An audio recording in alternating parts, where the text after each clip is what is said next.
By boundaries, I mean the physical and mental spaces inside of which people experience the three things everyone wants: safety, significance, and control. Those boundaries could be practical or cultural. They could be a job description or hierarchy, the tribe of a particular workgroup or division, an office or seating arrangement, a title or contractual agreement, a technology system, and on and on.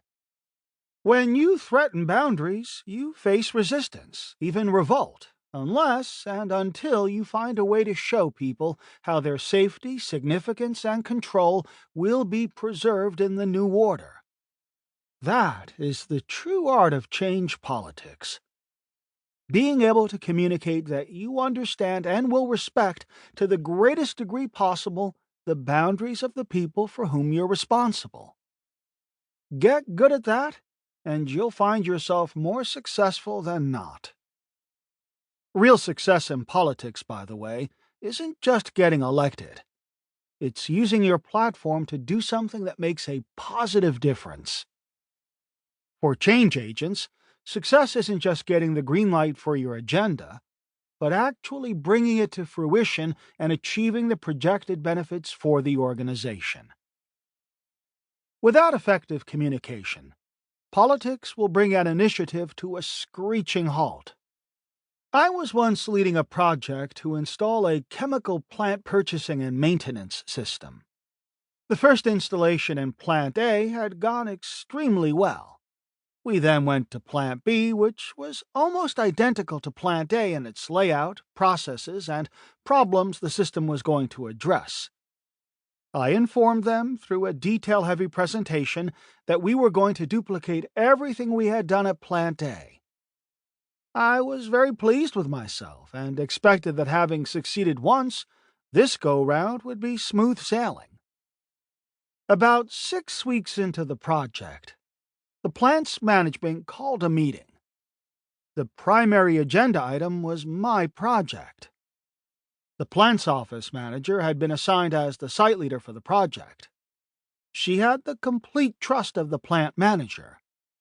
Well, the office manager kicked off the meeting by launching into a laundry list of everything that was wrong with the project, including its leader, me. She then recommended that we stop the project because it was interfering with more pressing priorities. More pressing priorities usually just means we don't want to do it. I was completely stunned, and my confidence thrown, I awkwardly made the case again. No one was impressed, and we adjourned without resolution. I drove the 5 hours back to corporate in a daze. I went in thinking I was these people's savior. I was going to fix everything. Instead, they saw me as the great destroyer. After thinking about it all the way back, I realized that I hadn't taken any time at all to get to know anything about Plant B.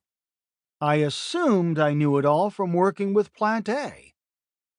But people aren't plants, and I'd need the people's cooperation to change the plant. I needed to know the people. I called the officer manager the next day and set up a meeting. I started by acknowledging the arrogance of my approach. She quickly clued me in to where I had really gone wrong. The different plants in the division were constantly in competition. The people in each plant took pride in their respective operations. Their plant was their tribe, their boundary.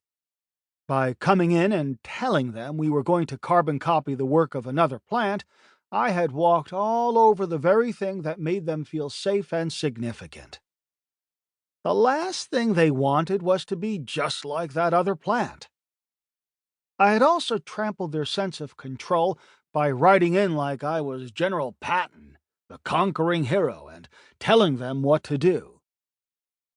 Because I hadn't taken the time to understand the politics, I had insulted everyone I came into contact with. After apologizing again, I took some time to explain who I was and the reasons why the project was so important. Then I offered to remove myself from the problem.